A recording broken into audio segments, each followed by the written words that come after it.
Team Thrasymachus presents Plato's 5 Types of Soul in Game of Thrones. What does Game of Thrones have to do with Plato's 5 types of soul? To answer this question, we first have to understand the correlation Plato makes between 5 types of regimes and the 5 types of corresponding souls that go with them. According to Plato, there are 5 types of regimes: the aristocracy, the timocracy, oligarchy, democracy, and the tyranny. Each of these regimes has a corresponding soul. Thus, there's the aristocratic soul, the timocratic soul, the oligarchic soul, the democratic soul, and the tyrannical soul. So with these 5 types of soul in mind, we're going to show how some characters in Game of Thrones relate to each type of soul.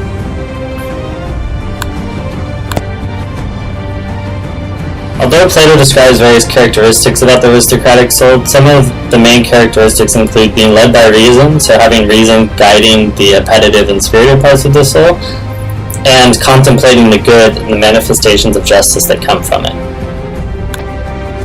So, in relation to Daenerys Targaryen, the 2 relevant characteristics is the fact that she does what's best for the city, and she's ruled by reason.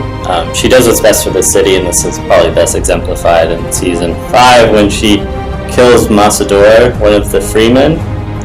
Although this will pit 2 different parts of the city against her, she thinks that everyone should follow the law, and that will create the most harmony within the city if they do.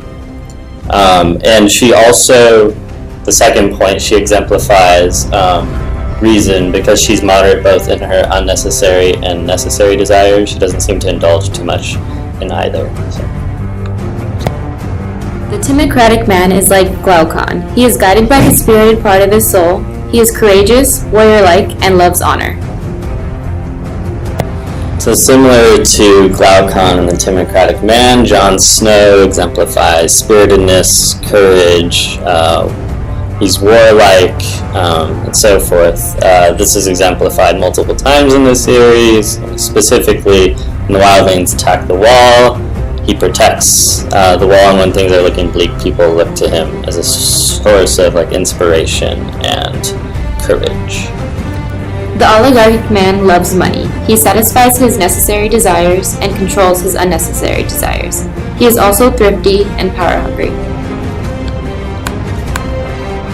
So a good representation of the oligarchic man in Game of Thrones is Peter Baelish. He controls his unnecessary desires, so he doesn't spend more than he needs.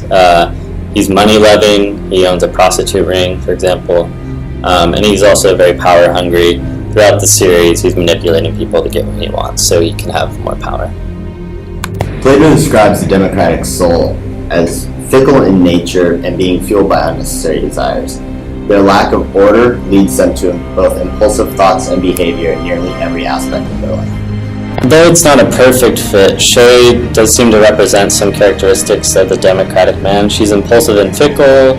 At the beginning of the show, she's committed to Tyrion, but she ends up betraying him and sleeping with Tyrion's dad, and she also testifies against Tyrion in court. So she does exhibit some impulsive and fickle behavior. Plato describes the tyrannical soul as being fueled by lawless, unnecessary desires. The person with the tyrannical soul performs impulsive actions in an attempt to constantly satisfy their insatiable appetite. However, their lack of moderation or justice leads them to be unjust and untrustworthy. As a result, they have a shortage of allies or any substantial friendship. Joffrey Baratheon is probably the best example of the tyrannical soul in Game of Thrones. He's cruel, impulsive, and he treats his acquaintances very poorly, so he doesn't have many friends. In fact, he's probably friendless, excluding his mom if you count her as a friend, but besides that, he doesn't have many friends. So he does exhibit a lot of the characteristics of a tyrannical man, being cruel, impulsive, and friendless. We have just explained some of the characteristics that Plato's types of souls have exemplified. Hopefully, we've given you a better understanding of Plato's 5 types of soul and how some of the characters in Game of Thrones also have some of these characteristics.